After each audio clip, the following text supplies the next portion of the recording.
In this video guys, gusto kong ibahagi sa inyo ang adventure namin sa Ilocos Norte, ang pinakadulo ng Pilipinas. Pinuntahan namin ang mga sikat na tour spots like the Windmill, Pagudpud Arc, Patpat Bridge, yan yung sa open sea papuntang Taiwan, at ang pinaka the best na experience ang sand dunes kung saan nag-enjoy talaga kami. At hindi mawawala ang mga pagkain na sikat dito. So please watch this video para ma-idea kayo kung may plano din kayong pumunta dito sa Ilocos Norte. Let's go! First of all guys, welcome po sa Mumunting channel ko. Pa-follow and subscribe naman po para mas mapadami pa natin ang ating travel content. Salamat po. Anyway, nandito po tayo ngayon sa Malate, Manila, kung saan ang starting point ng travel namin papuntang Ilocos Norte. Nag-avail po kami ng traveling tour na 2 days and 1 night sa kay Bus Blake Tours and Van Rent. You can message their Facebook page po for more details. Ang nabayaran namin ay 2,399 pesos per head, kasama na po ang room for overnight at breakfast for second day. Prepare lang po kayo ng extra money para sa entrance fee ng tourist sites and other activities dahil hindi yan kasama sa 2,399. Sa ngayon ay nasa expressway na kami guys, papunta Ilocos. Mahaba-habang biyahe ito, kaya sit back and watch for more idea. Thank you.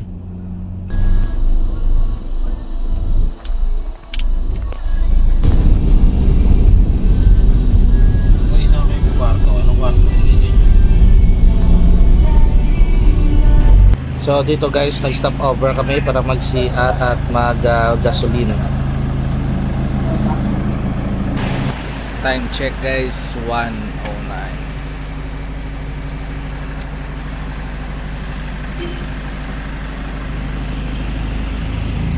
Nagbayad na rin kami ng balance namin kay Kuya Driver kasi 50% lang yun ang nire-require pag online transaction.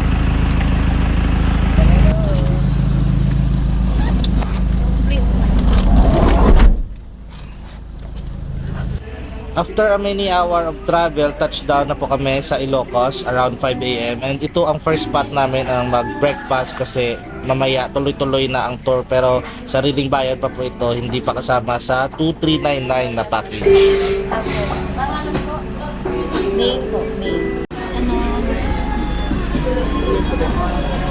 Libre ah?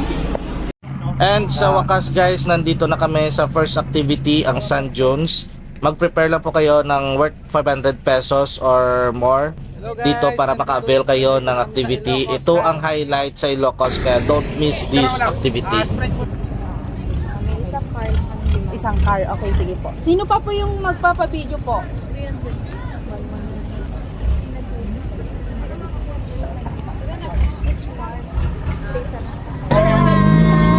Tayo sa isang car.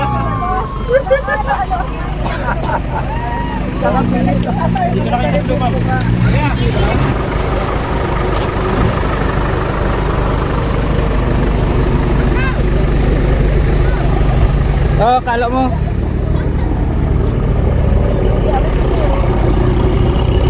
Alright. Dapat makakapot yan.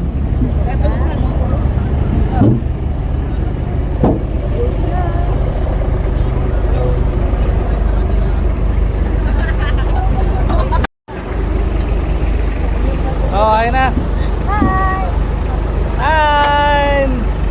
Ito yung highlight sa Ilocos, so never miss this activity.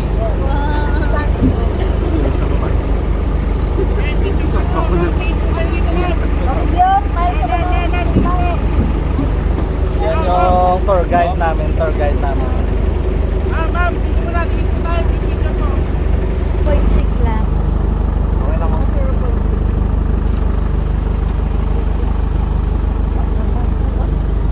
Okay, hawak ko.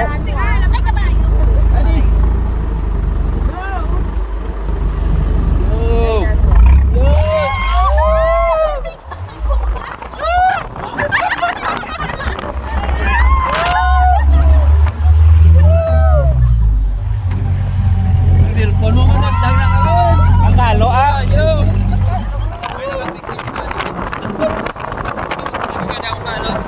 Kalo mo isa.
Pagod na.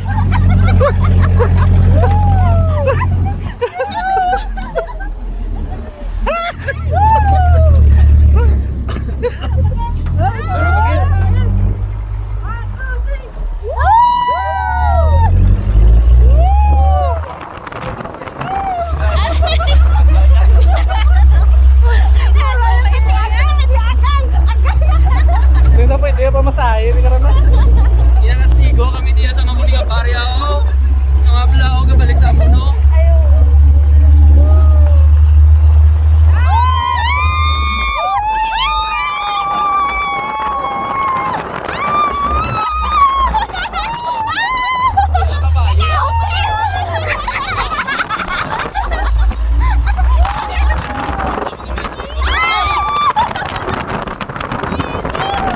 Namula ni Balaki diri.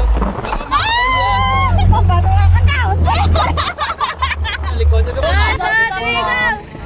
After ng 4x4 ride guys, ito yung last na activity, yung slide sa sands.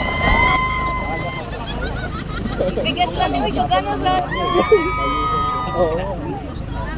Nakaupo. Nakain ka ng buha. Nalakaw na tayo. Lagi! Bye! Goodbye! Hindi, sikan man sa akin yun. Diyan mo na sa...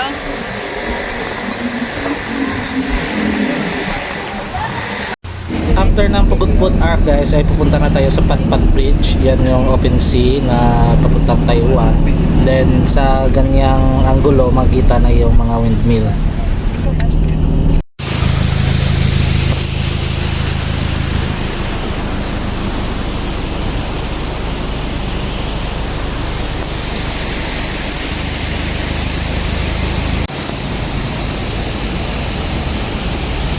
This is the open sea of Pagudpud, Ilocos Norte. Papuntang Taiwan na no?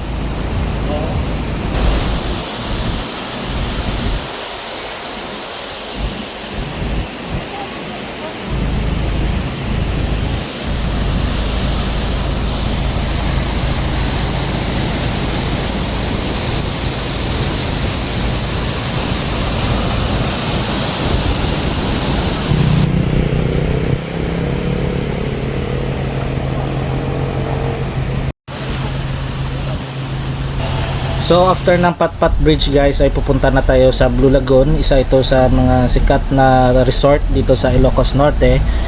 Kaso nga lang maraming nasira dito kasi tinamaan ito ng bagyo, pero dahil nga part ito ng tourist destination, part ng tour, pupuntahan pa rin namin.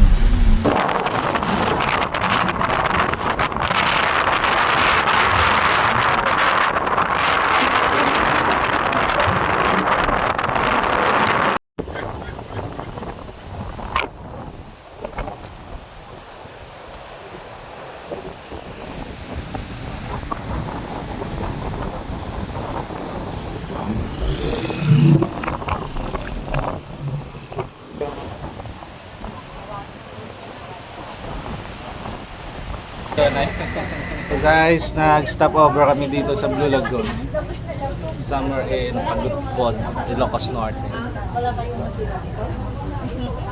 So hanggang 2 PM kami dito, 4 hours na stay for lunch. Yung kagandahan dito sa sa Blue Lagoon is there. Kung hindi sana tinamaan ng bagyo dito, ang ganda dito guys.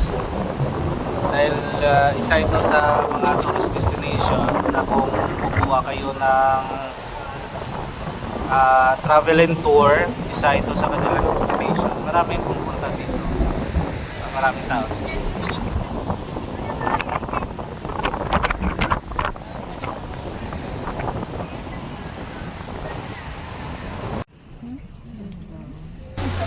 Dahil 4 hours kami magsistay dito guys, dito na lang kami kakain ng lunch namin kasi may mga paluto din sila dito.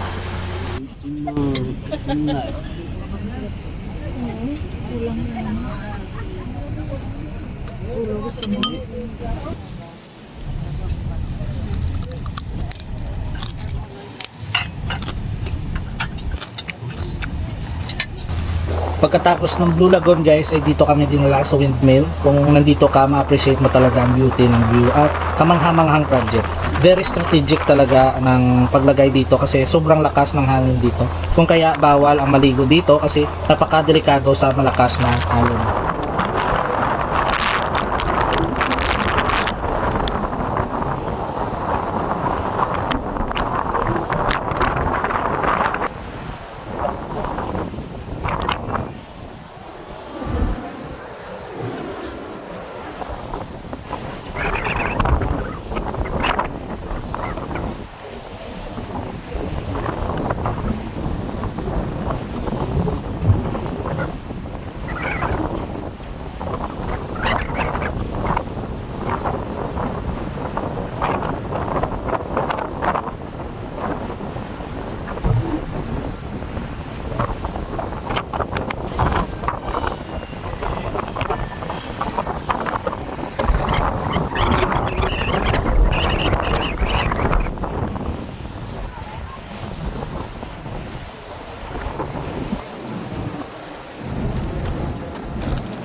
Pero yung ganito, 100 din.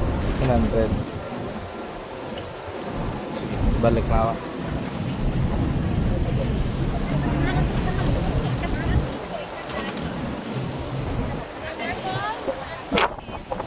Yan eh.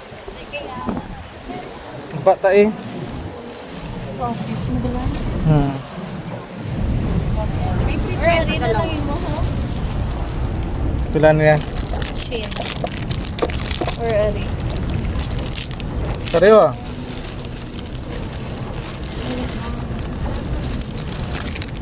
Pwede Gcash. Pwede Gcash po. 400 na po yun, sir. Pwede Gcash po. Saan tayo tunay niyo, ma'am? At least sandaan, ma'am. Doon, ma'am, marami kang pagpipilian, ma'am. Pwede rin naman po dito. Oo, ma'am. Tatlo. Ayan lang. Pwede ka mamili dyan, sir. Mga bago yan. Ito yung... Pasok po kayo. So, ito. Tatlo 100.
Grabing lakas.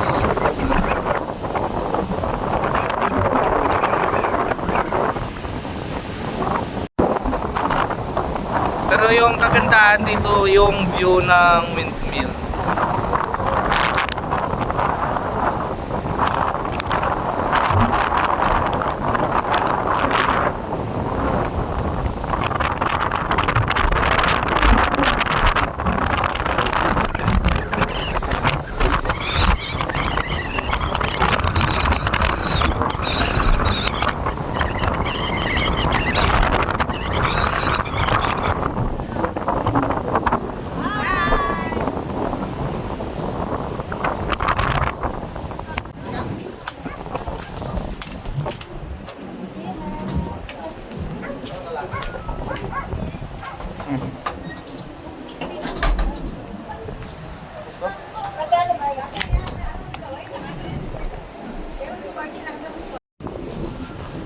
Grabe yung mga tourist dito.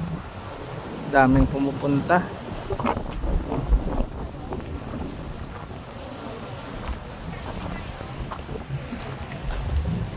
And the next spot natin ay ang Kapurpurawan Rock Formation. Ito ay isang natatanging likas na formasyon ng mga batong apog na matatagpuan sa bayan ng Burgos, Ilocos Norte. Ang pangalang Kapurpurawan ay nagmula sa salitang Ilocano na puraw na nangahulugang puti dahil sa matigkad na kulay ng mga batong ito. Kapuraw-purawan or kaputi-putian.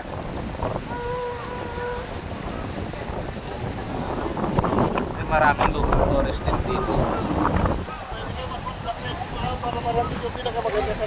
Magkano, sir? 100 back and forth.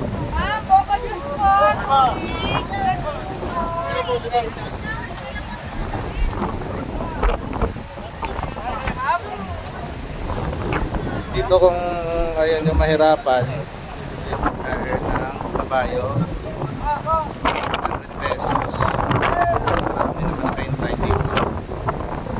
Less 100 pesos ng experience ka rin, sumakay sa kabayo.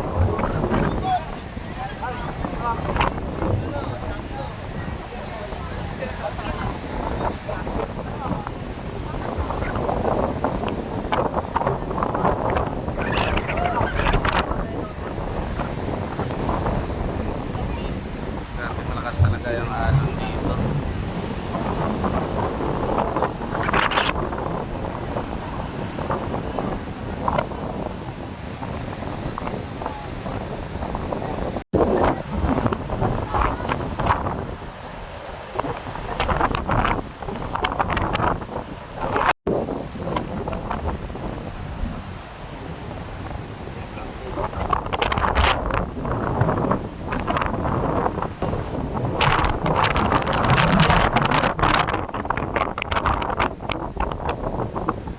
Gawing torn.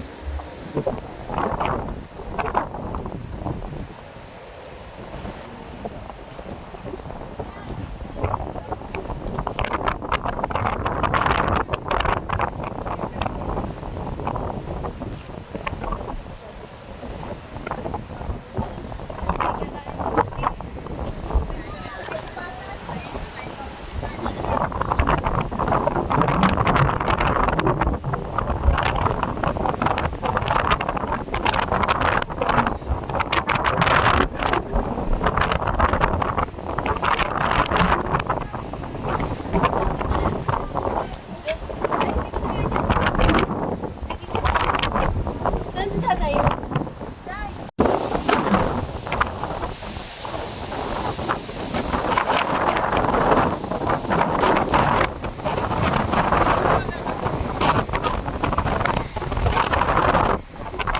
See you next episode. Don't forget to subscribe, like, share. Like and share! Hindi pwedeng hindi natin matikman yung delicacy ng Ilocos Norte, guys. Ito yung empanada nila. So titikman natin ito.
May beef.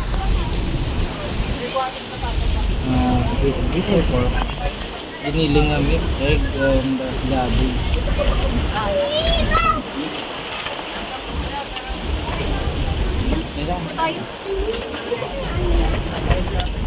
Ito pa, oh. Tatlo ka mo ba? Dahil ka tatlo. Dahil tayo. Perfect sa 80 pesos.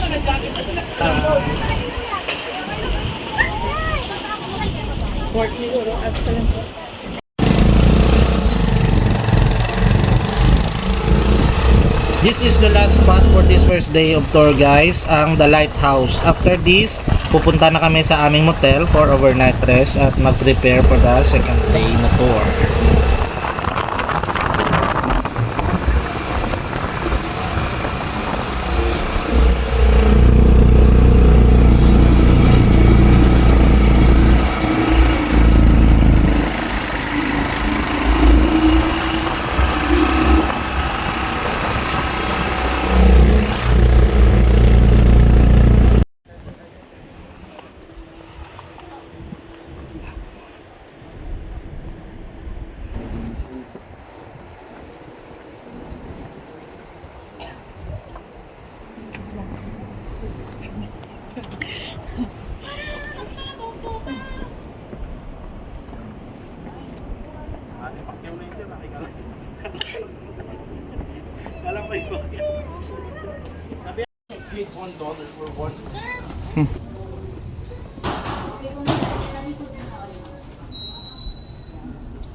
Grabe guys, napaka-historical ng lighthouse at yung mga lugar na napuntahan namin dito sa Ilocos Norte, napakasulit yung travel namin, maraming magagandang lugar dito sa Ilocos Norte. So, hope you follow and subscribe my account para ma-watch nyo pa rin yung day 2 namin.